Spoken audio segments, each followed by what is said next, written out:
there is the treble that they're looking to seal.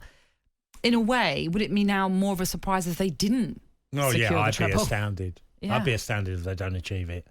I mean, the Inter Milan game is going to be on them before they know it. And they do like to play two up front, which is something quite different. Are you brave enough to go two up front against City? Because, Martinez and Dzeko, or whether it's Lukaku, they normally play that way. Are you going to try that against City, who will dominate the ball? So the coach on the opposition might end up going, do you know what? I need an extra body in midfield. So they change the way they play immediately. I just think I'd be amazed if Inter Milan got the better of City this weekend. I really would. And there's Ruben Diaz, like we were talking earlier on about the importance of Ilkay Gundogan and how he's like, yeah, he's staying. He's very much staying. That's what he wants anyway. And you mentioned it there. He's scored 3 braces within a month, which has been incredible. And it just feels as though as this season has progressed, he has just become more and more important. Not to say he's never been important, but it just feels like he has. How has he become so important? Well, just on that, Nat, it's quite common at City that someone steps in to becoming very important at a certain time.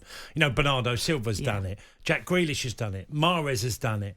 Gundogan we've seen do it. Well, we haven't even mentioned De Bruyne and Haaland. It seems like Kyle Walker's become really important in the last month. Well, and John Stones in his redefined role. You literally go through the whole team and think, well, it's his time to turn up now. It feels like that when you watch City. So it's okay, Gundogan's time, where he's just been his brilliant best. I can remember talking about David Silva in that same way. Of course. How brilliant he could be, and many, many others. Fernandinho, Company. So it's installed in Pep's teams that you will have your chance to play, and there will be a time you will be our star man, but not always. But you will have that time. And look, he must be loving his time at City, the end of it, even if it's his final game for City next weekend. He's been another fabulous player of a whole list of players they've had over the last decade or so. They've been brilliant. But it can't be his last game, can it?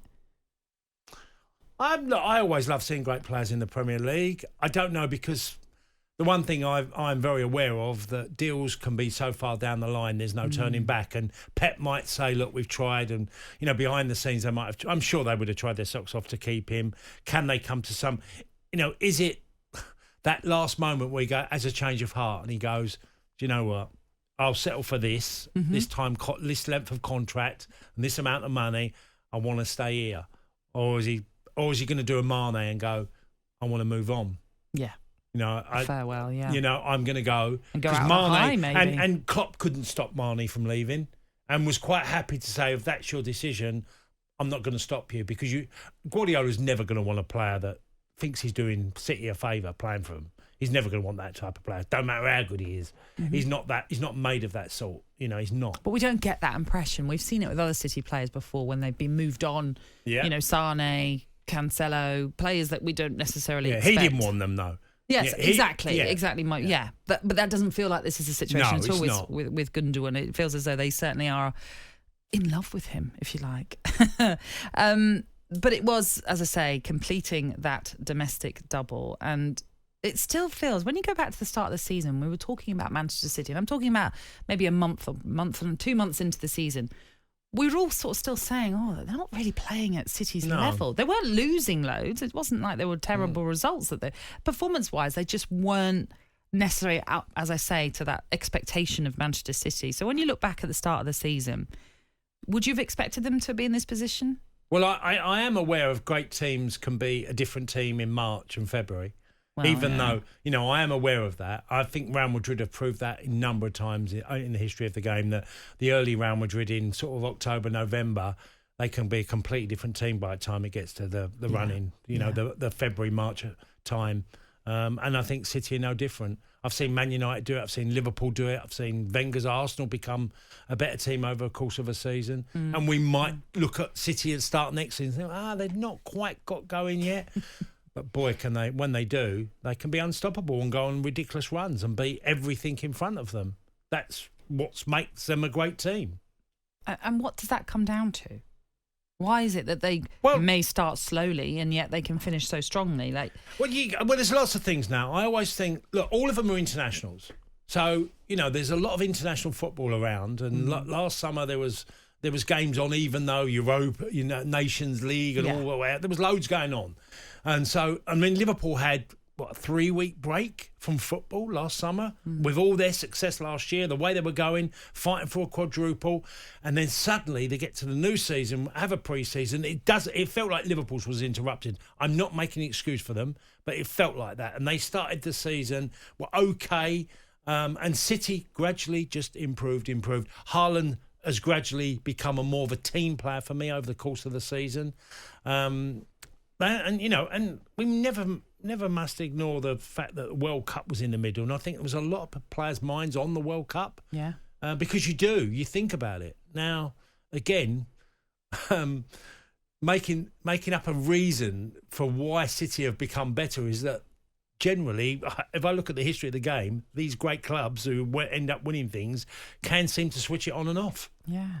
It's so incredible. But like you also said, we long discussed the issue is Haaland going to be a problem to Manchester City? Which I never saw that. No. I was about to say we never said that. We never discussed that in any way. In fact, we sort of scoffed at it.